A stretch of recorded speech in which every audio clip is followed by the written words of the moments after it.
For me, it was difficult today to play because my mind was with my teammate Christian. I hope he's healthy and I dedicate this performance to him. I cried a lot because I was scared. Obviously, we lived strong moments together for a year and a half. I spent more time with him than with my family. So my thoughts was with him, his girlfriend, his 2 kids, and his family. Yeah.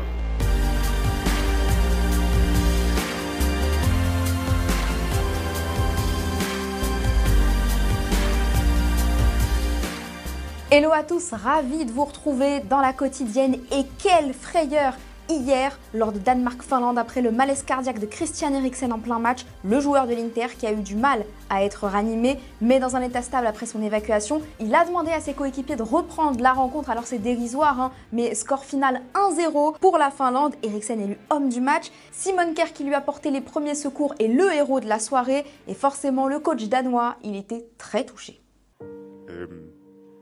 Ja,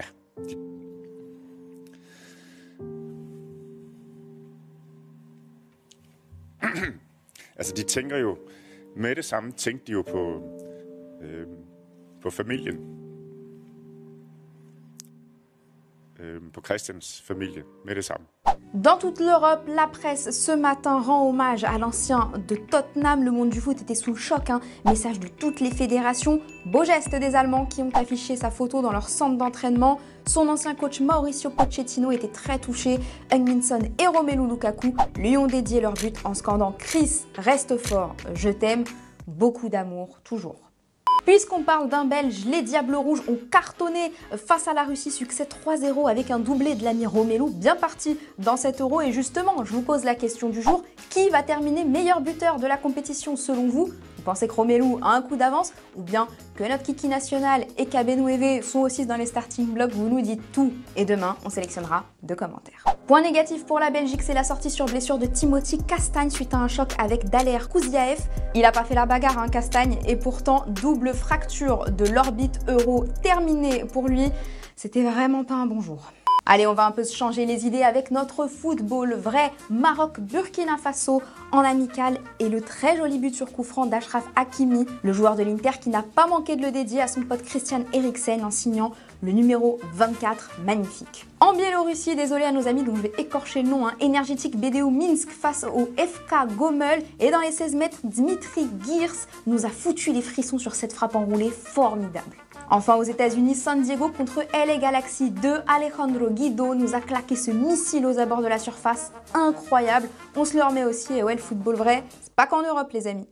On va chez nos Bleus où ça s'entraîne encore dur. On a vu Guy Stéphane, petite casquette sur la tête. Notre duo de comiques préféré, Grisy Dembouz, était là. Le duo del Real Madrid a montré toute sa qualité. Et ce matin, dans Téléfoot, Karim Benzema a répondu aux questions de Fred Calange. Alors on voulait savoir forcément comment est-ce qu'il fait pour avoir autant d'automatisme avec Kylian Mbappé, alors qu'ils se connaissent pas tant que ça.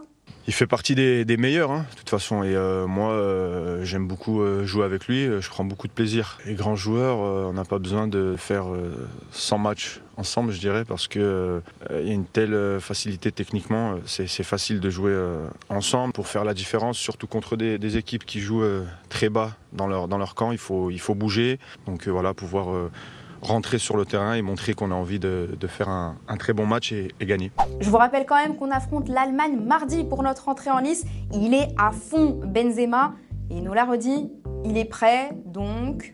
non, je suis à 100%.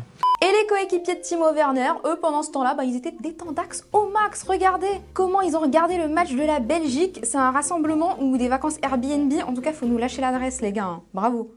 Du côté de notre autre rival, le Portugal, mauvaise nouvelle avec le forfait de João Cancelo positif à la Covid-19. Coup dur pour Fernando Santos qui a décidé d'appeler l'international U21 Diogo Dalot pour le remplacer. Bonne chance. Sans transition, passage en Ligue 1, Gini Wijnaldum était en conférence de presse, il a parlé du Paris Saint-Germain. Mais alors pourquoi avoir planté le Barça comme ça? Echt onderhandeld met Barcelona. Ja, daar zijn wij helaas niet uitgekomen. Paris Saint-Germain die was slagvaardiger en die was wat sneller. En het project die ze hebben bij Paris Saint-Germain die sprak me ook heel erg aan. Maar het was een moeilijke keuze. Ik moet ook eerlijk zeggen dat ik dacht dat ik naar Barcelona zou gaan. Barcelona toen de tijd de enige club was die echt geïnteresseerd was in mij. Allez, pour terminer, on répond à la question que je vous posais hier. Si vous croyez en un retour de Flotov chez les Bleus, Fabienne, tu penses qu'en s'éloignant de la France comme Blaise Matuidi, il risque de ne plus être convoqué et c'est ce qui va arriver. Ouch. Chris Carter, pour toi, c'est carrément impossible. Le championnat mexicain est certes très excitant, mais pas assez relevé pour permettre à un joueur qui avait déjà du mal en Europe de tenir sa place en sélection. Selon vous, c'est mal barré. Et voilà, c'est déjà la fin de la quotidienne. Dernier jour pour tenter de gagner le maillot de la Suisse. Tirage au sort demain, il faut être abonné, vous le savez. On va se retrouver demain avec l'ami Julien. Et d'ici là, on se quitte en images et en musique. Ciao!